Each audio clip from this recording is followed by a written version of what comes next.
Shane Mead, Melbourne, Australia. Everyone in the business has a funny Iron Sheik story. Do you have any stories about the great man you may not have heard of? Did I tell when he cussed out the commissioner on the microphone in Louisville? No. Have I done? No. Okay. Back in the early '80s at Louisville at the Gardens. Wait a minute, back that up. Hold on a second. Back it up a second. For the Sheik? No, but just to the Sheik question, because I want to follow up with the other Sheik. The Iron Sheik was in Memphis. This was 1982, and he was working a program with Lawler and et cetera, et cetera.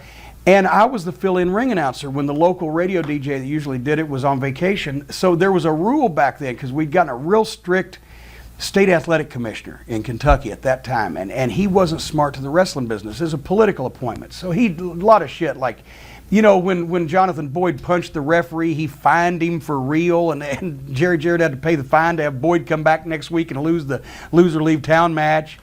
And he said, well, you can't have a battle royal because the rules state when a guy is thrown over the top rope, the match is over. So a 20-man battle royal would have 19 winners and shit like this.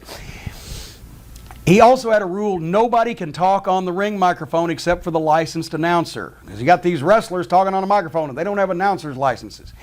So this was one he was really sticking to, so nobody was supposed to talk on it. Well, Sheik's big thing was, don't say USA, don't say USA. Well, the guy's name was Fred Lamson, and he recently died a couple years ago at the age of like 95. And it just goes to show that good people die young and pricks last forever.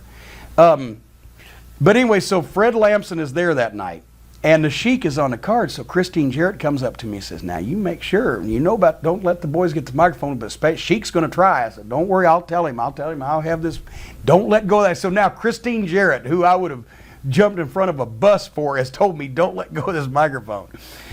Here comes the Sheik. It's time for his match with whoever he's working with. I can't remember, it was Lawler or whatever. And here he comes down the aisle, and as he's coming toward me, he's coming right toward me. I'm sitting in a chair. I got this microphone.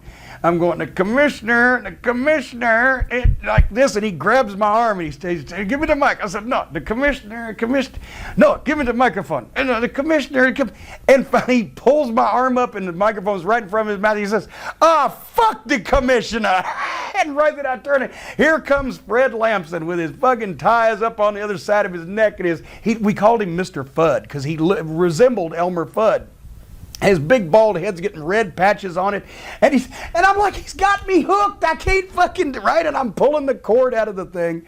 So then he goes back and he just chews Christine Jarrett out for about 30 seconds, just chewing her out and everything. I think it's either that time or when he tried to get on the microphone and tell Jerry Lawler and Terry Funk in the middle of a double juice pull apart with 15 guys, okay, boys, the match is over, break it up. Lawler said, if you think it's over, you get your ass in here and try to stop it. But he's chewing out Christine Jarrett, and finally she gave him the grip.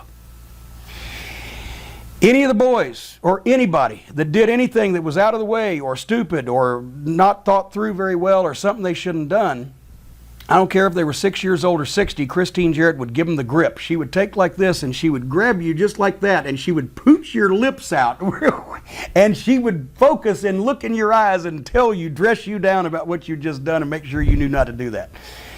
He's fucking going on blah, blah, blah, and she gave the commissioner the grip and she said, Fred Lamson, you worry about collecting the taxes and leave the wrestling to us. And he didn't come back for 6 months.